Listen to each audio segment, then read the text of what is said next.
8.3 similar polygons. In this section, we're going to be talking about similar polygons.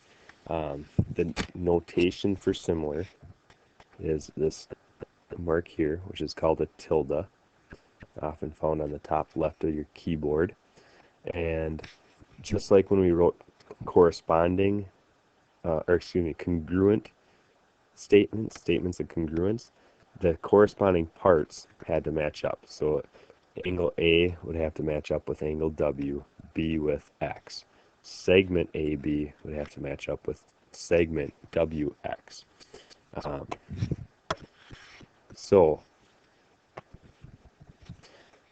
Your corresponding angles must be congruent in order for figures to be similar.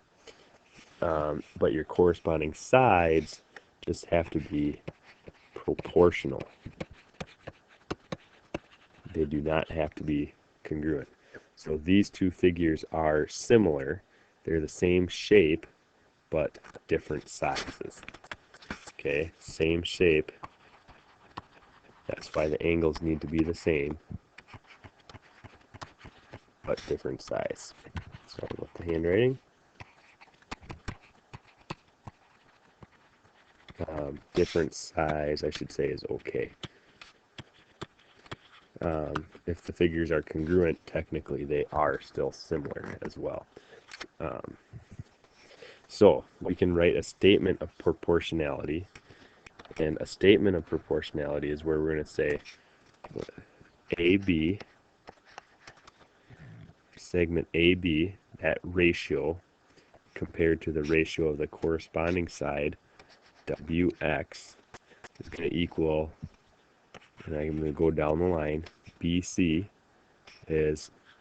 lines up with XY, BC and XY. That ratio of the sides is going to be the same as the ratio of these sides. And what we're going to do then is we're going to be able to solve questions about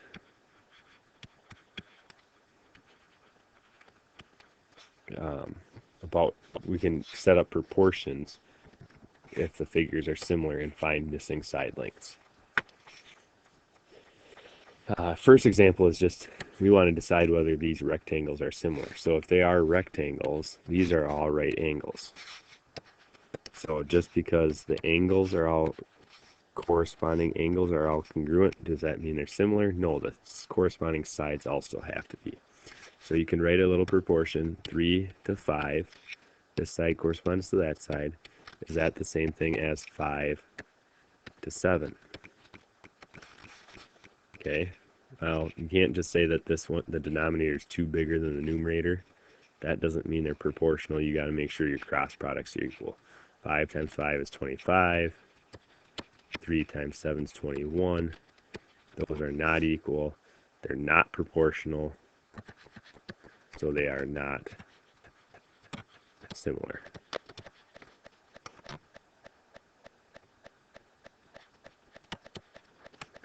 Sorry.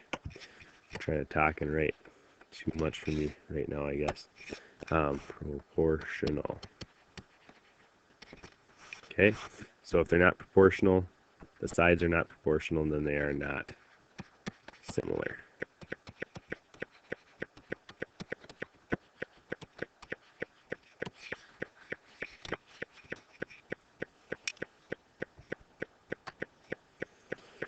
Okay, you have a photo that's 4 inches wide by 6 inches long that you want to reduce to fit in a frame that is 1.5 inches wide. How long will the reduced photo be? So we're going to write a proportion. The original photo was 4 by 6. That was 4 inches wide by 6 inches long.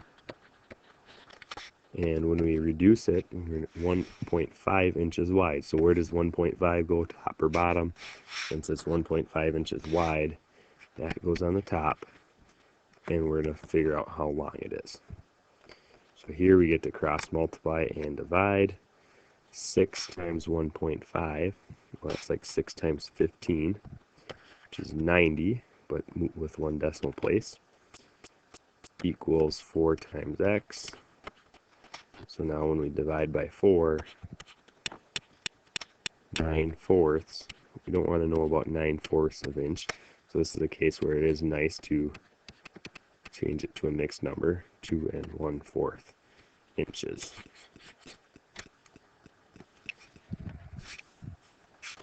Scale factor, the ratios of two corresponding sides, is what we call the scale factor.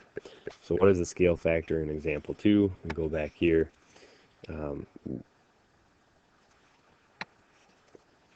Remember, it's the ratio of the two corresponding sides. So 4 to 1.5, the scale factor, since we are going from a larger photo to a smaller photo, right?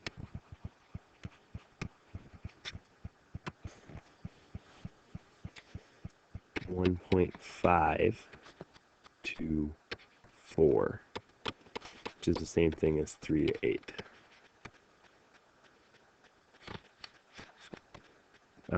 And since we went from a larger object to a smaller object, we went with 3/8 rather than 8/3. 8/3 is bigger than 1, so if you had a bigger scale factor than 1, it makes you think that you're getting larger. Now, some cases it doesn't really matter which way you go, but in some cases it will. Here's a theorem. If two polygons are similar, then the ratio of their perimeters is going to be equal to the ratio of their corresponding sides. So if you went back to this question here again, and we wanted to know what the ratio of the perimeters would be, well, we don't have to figure out, 4, this is the length of 4, this is the length of 4, this is 6, this is 6, and the other one was 1.5, 1.5, and 2 1/4, and 2 1/4. We don't have to do this and figure out the total perimeter. 12 and 8. That total perimeter here was 20. Total perimeter here, this is 3. And 1/4 and 1/4 make it half, so let's say 3 1/2 plus 4 is 7 1/2. We don't have to say it's 7 1/2 to 20 and then reduce it down. If you reduce that down, that'd be like 15. I'm going to make it bigger first. 15 over 40. And now I'm going to divide by 5, and I get 3/8. So I don't have to go through all the work showing that finding the perimeters and reducing it down. I know the ratio of the perimeters is going to be the same as the ratio of the sides.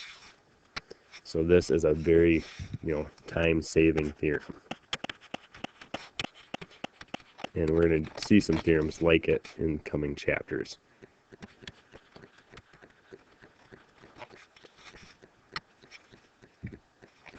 In this next example, the parallelograms are similar, finding the value of y. So we want to use, just like we did in the last one, use a proportion to help us solve this.